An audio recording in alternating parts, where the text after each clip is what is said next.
Alrighty, y'all. I'm cheating this video a little bit. It's 97 to 75. There's 4 minutes left. This game's over, and watch me eat my words somehow. But you know what? Let's just talk about this game anyway because it's pretty simple to explain, right? The Minnesota Timberwolves just came out and dog walked the Denver Nuggets. And it really all started on one side of the ball. It's just defense, man. Like, I guess they just needed a game to get adjusted to the high altitudes of Denver, because we saw them come out in game one with this like same intensity, and it really helped them at the beginning of the game, and then they seemed to get gassed. They seem to have kind of adjusted now to where they were just able to go the whole game. Like the first half, they just completely smothered Denver. I've never seen a defensive like output like that, and I'm being so serious. I don't think I've ever seen just full team defense that was that intense. How many steals did they have? They only had 11. It feels like so many more. They altered so many shots and stopped them in so many opportunities. I mean, they shot 32%, but they only shot 35% from the field.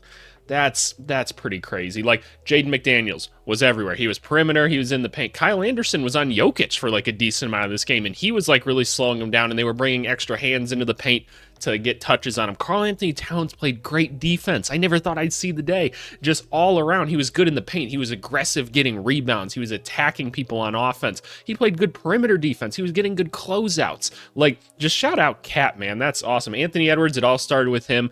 Absolutely elite on both sides of the ball. They were having him be like the X-out defender on the opposite side, basically meaning like he's got to guard two guys when they go to double. And so he's shooting the hand at one guy and then going and closing out the next shooter, getting a hand in the shooting space so he can disrupt their motion and everything. It was awesome. Conley did his thing. Nickeil Alexander-Walker came off the bench and was laughing at Jamal Murray because he couldn't get around him. That's crazy, and that's going to definitely leak into Team Canada. They going to have beef. No, I don't know. But Naz Reid was awesome again as well. I was really thinking Monte Morris was going to get going in this game. It felt like he was going to get finally going a little bit early in the first half, and it just never quite figured itself out. So I don't know. Hopefully he finds himself a bit eventually. But yeah, looking at the Nuggets, man, there was not a lot of good in this game. Like, Aaron Gordon was better. It kind of seemed like they let him be better, though. They're like, okay, Aaron Gordon can have his shots. That's cool. Justin Holiday was something, so that's cool. But I don't think that's going to be a consistent thing. Like, that's just Justin Holiday gets hot sometimes, right? He's a very confident shooter. When he makes the first couple, like, it can really get going from there. The concern is Reggie Jackson. I just watched him hop all the way back to the locker room. He already had ankle problems. It looks like it's the same ankle. He was in a walking boot in the last series. If he's out, this team already has like no bench. So like, what are you doing at this point? You're going Christian Brown to be like the backup point guard, and then it's just Holiday and Watson. And I don't know. I feel like the Nuggets have to bring another big onto this, like, because Jokic can play a lot of minutes, right? But I feel like they need to have a big in at all times, because whenever Jokic comes out, like, it gets worse. Like, it's not like it's just a little thing. It gets progressively worse because the Timberwolves can just completely outsize them and completely dominate them on the glass.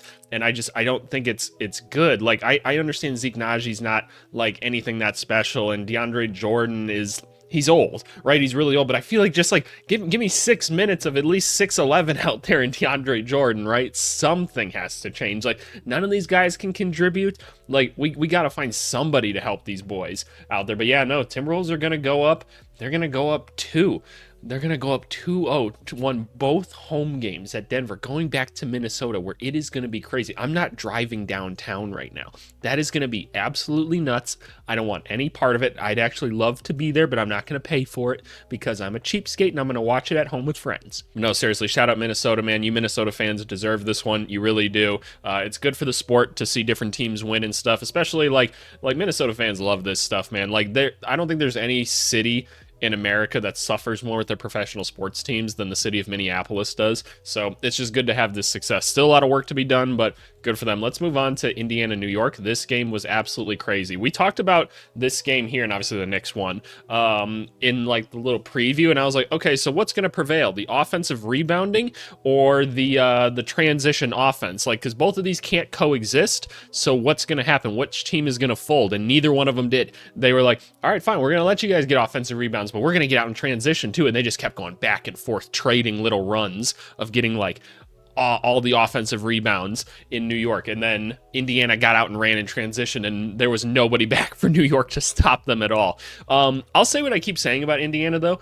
I think if you just really emphasize getting back on defense and hustling, I feel like you can really slow these guys down, because I don't think their half-court offense is all that impressive. Like, yes, when Tyrese Halliburton's running those kind of double actions and he's getting the ball to like a Siakam or an Obi Toppin in kind of that short roll situation, they've got some cool options there that I think are nice, but I don't think it's anything all that interesting. I will say, though, I feel like Halliburton's got to shoot a little bit more. I know he's distributing. I know he's helping the team win. He's a positive on the court, but we got to get more out of like our all-star point guard. We just do. It can't be all assists. It's got to be someone else. Like Siakam was nice. Miles Turner was nice.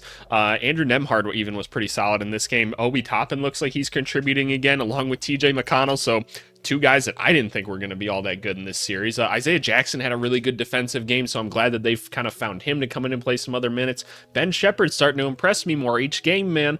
I wasn't very big on this kid before, but he's showing a little something, so shout out Rick Carlisle for finding that. But Pacers, they played a good game. They just couldn't get any stops, and that's ultimately what happened, because they got out and they scored, and their transition offense was still good, like I said, but what they couldn't stop is they couldn't stop the heart of the team. 48 minutes, Coach Tibbs, you madman. I'm not surprised at all, but 9 for 13 rebounds, 8 assists, 3 steals, 5 turnovers, but whatever, right? Josh Hart is literally the heart of New York at this point, just doing what he does. And then the rest of them Villanova boys, 43 points and 25 points. Just madness. Just absolute madness. And again, I will say, OG Anunoby just hits the most timely shots. Like whenever a possession looks lost, the ball finds its way to OG Anunoby and he scores. Or he gets a clutch steal at the end of the game and he goes down and takes it all the way.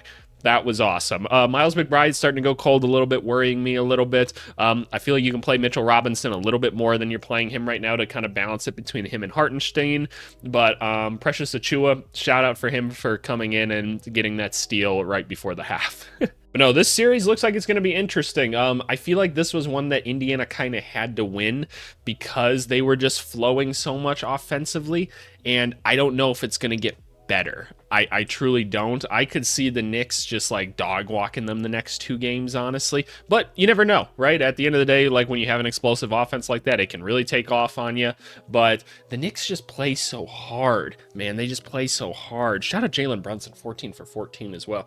If we can talk about some of those things at like the end of the game, though, with like the refs, like, does anyone feel like the refs are just messing up like every call at this point? And that's a thing in itself. But we just had a lot of like weird situations going on. Like that Miles Turner screen, like I couldn't believe they called that on him. Like, yes, like technically it's probably an illegal screen, right? Like I say probably because I'm not going to make an official report on that. I'm not a ref, but like I know the rules, and like, yes, but like, come on, we don't make that call in like that situation. And then there's the part of me that's like, the game should be officiated the same every time, but like, come on, man, that's pretty minimal. Like there's so many worse things that happen in this. Like if Anthony Edwards is getting teed up for staring at people, like I don't know what the rules are anymore. I saw they actually reversed that, but just a whole nother thing. But I don't know what the Pacers have to do to win the next game, because I feel like that what we saw tonight was kind of their peak.